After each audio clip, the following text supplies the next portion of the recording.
Today I'm going to be talking about coming to God with all that you have. And I feel like sometimes we get too focused on our works and we forget the whole purpose of Jesus.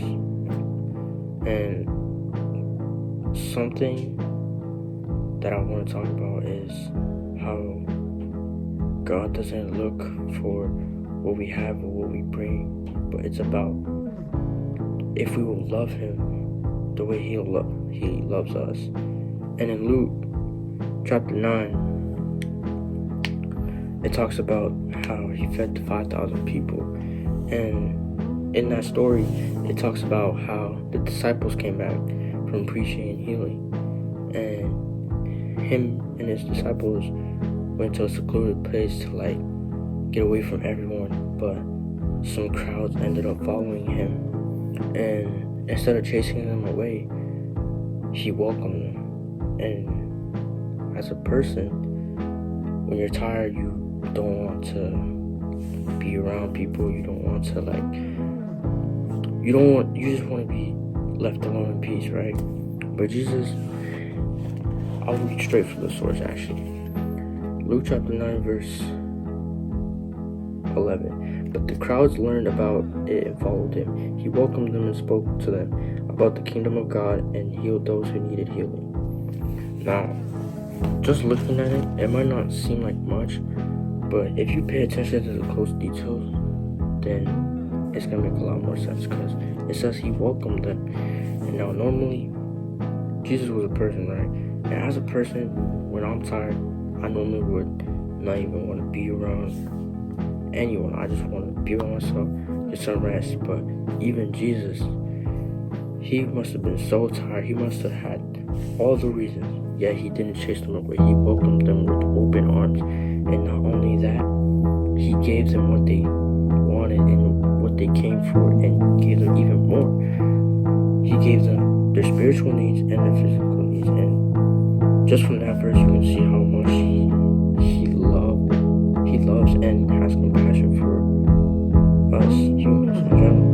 Because not only does He supply us with our spiritual needs, but He also gives us our physical needs, because it says here He healed those who needed healing. And just from that, you're probably like, yeah, but that doesn't mean much.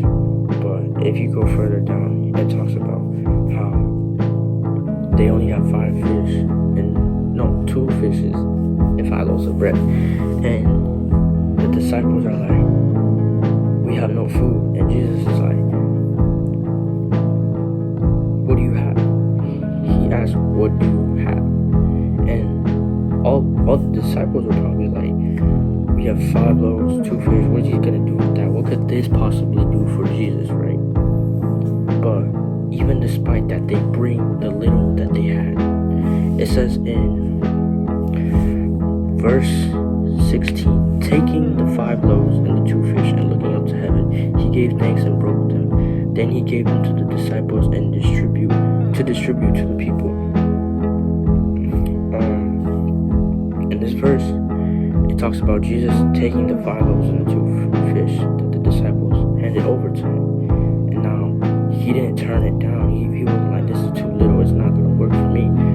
He took the little that He had and broke it, and then multiplied it to the point where it was overflowing and they had 12 baskets left. The point that I want to make is to remind whoever's listening that whatever you have doesn't matter. It doesn't matter about what you have or what you can bring. It's about you just coming to Him and giving Him what you have.